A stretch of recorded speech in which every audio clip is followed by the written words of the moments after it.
Hey guys, Mike here. I think this is going to be the most important video I make for the gameplay for Final Fantasy 16. And because in this video, I'm going to try and explain and organize the deep mechanics of the core gameplay combat in Final Fantasy 16. So, what do I mean by that?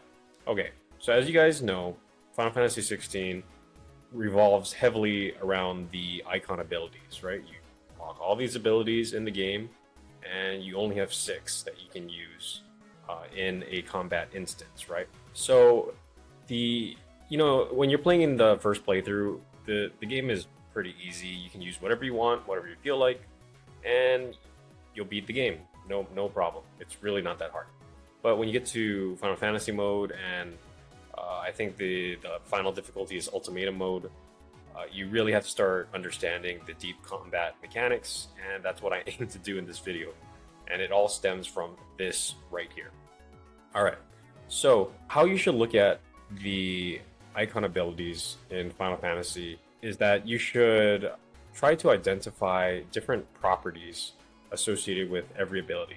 Now, I think most people already have an intuitive sense about this. They'll be like, "Oh, when you try it out, right, you're gonna be like, oh yeah, this is pretty strong." Like, and you may not know the reason why it's strong, but it just feels strong. Like, or it just feels useful. Like, oh, I really like this skill. It's really useful. It helped me in all these X, Y, Z situations, right? So you already intuitively know when you start using the skills. But in this video, I'm going to explain at a deeper level what each skill does, or the properties that each skill can have, and how you can plan your loadout so that you are fighting most effectively in every battle.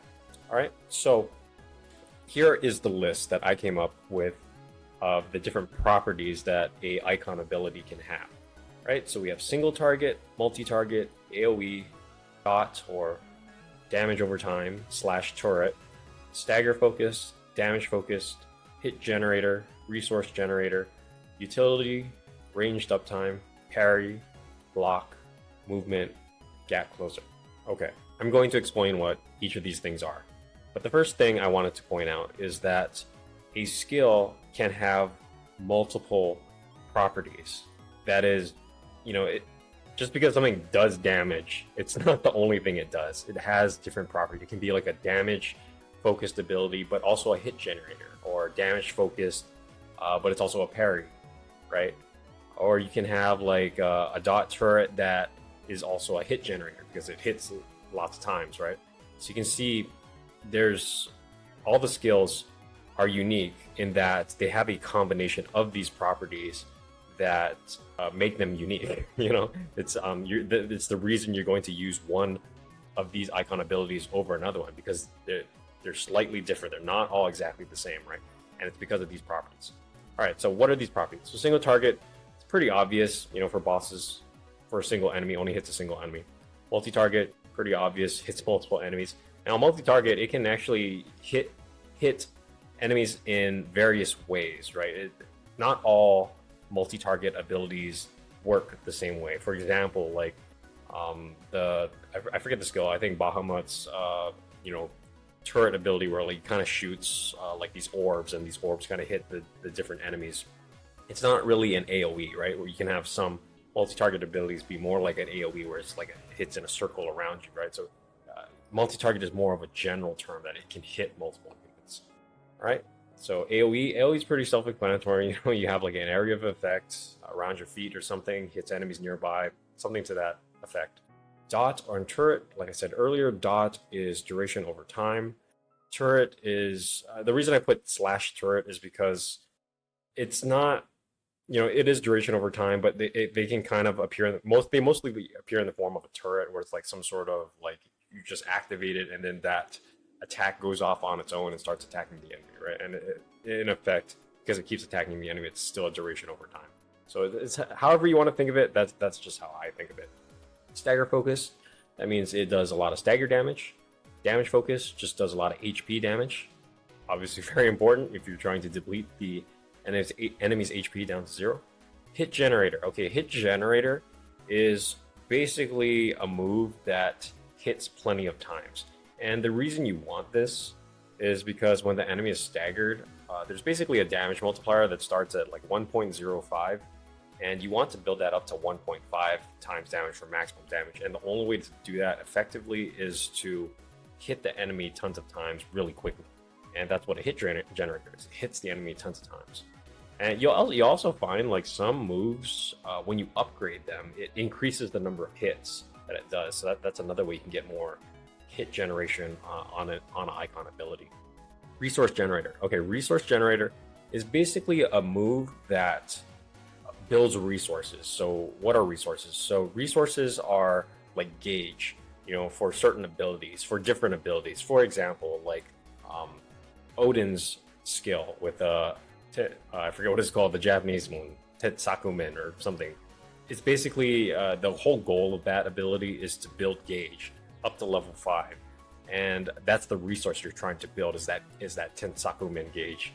I can't remember what it is on the top of my head. I'm sorry, but that you're just trying to build that gauge, and there's different Odin. Most of the Odin abilities are built around this, or have this resource generation property that are trying to just build gauge so you can do more damage when you unleash the gauge attack on the enemy. Another example is Bahamut. Like when you just use his the standard ability, Mega Flare, he's slowly building resources over time, or building gauge, Mega Flare gauge over time, so that when you finally unleash it, it's a strong attack, right? Next is utility. Utility is pretty much doesn't do damage. It's more of like, it's just like a tool to achieve some sort of goal. Next is ranged uptime. Ranged uptime is interesting. It's basically when the enemy disengages with you, it's a skill, it's an icon ability you want to use to maintain damage on the enemy even though he's disengaged from you. So if he's at a far distance and he's not going to let you just come up to him and attack him, he's forcing you to disengage and stay at a ranged distance. And usually this is in the form of mechanics, like when the enemy just starts putting all his splooge all over the arena and you just can't get close to him for some reason. Ranged uptime skills basically allow you to keep damage uptime on them, but at a distance. And there's one ability that's a ranged uptime, and it's not an icon ability, it's just charge magic shot, for example, or just shooting magic bullets, just shooting magic at the enemy. That's a basic idea of ranged uptime. But there are icon abilities that are like this ranged uptime. All right, next is parry. Parry is basically like the standard sword parry, but in an icon ability form, where the icon abilities, usually the timing is more forgiving and easier to execute than the actual sword parry. But so when I say parry in the context of an icon ability, it's like you're just using it to time it to get a counterattack on the enemy, right? Block is just for guarding. Movement allows you to move around on the arena very quickly, much faster than just running or doing evades would move you. Gap closer is just similar to movement. It just allows you to close the distance between you and the enemy so you can get up in its face and start attacking. All right, so these are the properties that all the icon abilities can have. And your goal, and what I'll probably make videos in the future on this, but your goal as a player who's trying to get better at the game is to read the descriptions in the icon abilities, try them out, and see what properties that they have. And like I said earlier, they can have multiple properties, and each skill usually has at least 2. Most of the time they have 3 to 4 properties, and that's really nice because you can plan this out and try to fit them into your 6 slots that you're loading icon abilities into. And so what I'll do next is I will actually just go over some of them with you, just so you can get an idea of how I think about this. So let's look at not Phoenix Shift. Let's Scarlet Cyclone. Very simple. Okay, so it's kind of bursty, so it kind of has like a burst property. I actually should add that here. Let's put burst, and then we can even put maybe long duration. It's kind of just like the opposite. Long duration here is just kind of like the opposite of burst. I forgot to put that in earlier. All right, so if we go here, so Scarlet Cyclone, it's spin quickly, creating a ring of fire that burns on enemies. It's one of the first abilities you get, right? It's bursty, It's an area of effect. It hits multiple units. It actually does a lot of stagger damage too. So that's already like 4 properties. That's actually kind of why I stuck with Scarlet Cyclone the whole game. It was just so useful in many situations that I really liked it. All right, next is Rook's Gambit. Rook's Gambit. Okay, so it's like a parry. It's a slightly different parry than Raging Fists from Titan. You still have to time it, but it's more like you jump back and then you kind of do like this counter jump towards the enemy. It's single target in nature. You're not really going to hit multiple units with it. And I believe it's good for good stagger damage as well. Obviously, you can check in the abilities menu. You just look at the number of stars it has for stagger damage. Likewise, you can also look at the number of stars it has for just HP damage that the move does. All right, let's go to... we'll look at Raging Fist. All right, it's like Rook's Gambit. It's like a parry. It does a lot of stagger damage if you time it right. It actually hits quite a few times as well. So, if you're trying to build up hits, as a hit generator, then you can use it like that as well. All right, Wings of Light. That's the one I was talking about earlier. Right here, Wings of Light. Begin casting Mega Flare. All right, so when you do this, you can't really do anything else. You're just kind of like stuck in Bahamut's form, and you're just kind of like trying to evade attacks, right? So this is perfect for when the enemy has just shooting all this crap on the field, and if you do perfect evades into those attacks, you can build up the Mega Flare meter much faster, right? So the goal is to... this is a perfect example of a uptime, or what did I write here? Ranged uptime, right? Because you're just dodging the attacks, building up the meter. So it is also a resource generator as well. You're building up that Mega Flare meter gauge resource, ranged uptime. So even though the enemy's at range, you can launch the Mega Flare at the enemy when it's fully charging and get some damage on the enemy that way. All right, Impulse. Impulse is like a duration over time or a turret. When you fire it off, it summons multiple spheres of light that upon strike the enemy deal continuous damage, binding it to the spot. Okay, this does actually a lot of stagger damage as well. It's a very good hit generator as well. It just constantly hits the enemies. It's good for single target and multi-target. So you can use it on both fodder enemies and bosses. It's a really fucking good skill, in my opinion. Just has so many uses, and because it's like a turret skill, you can do other things when it's still in effect.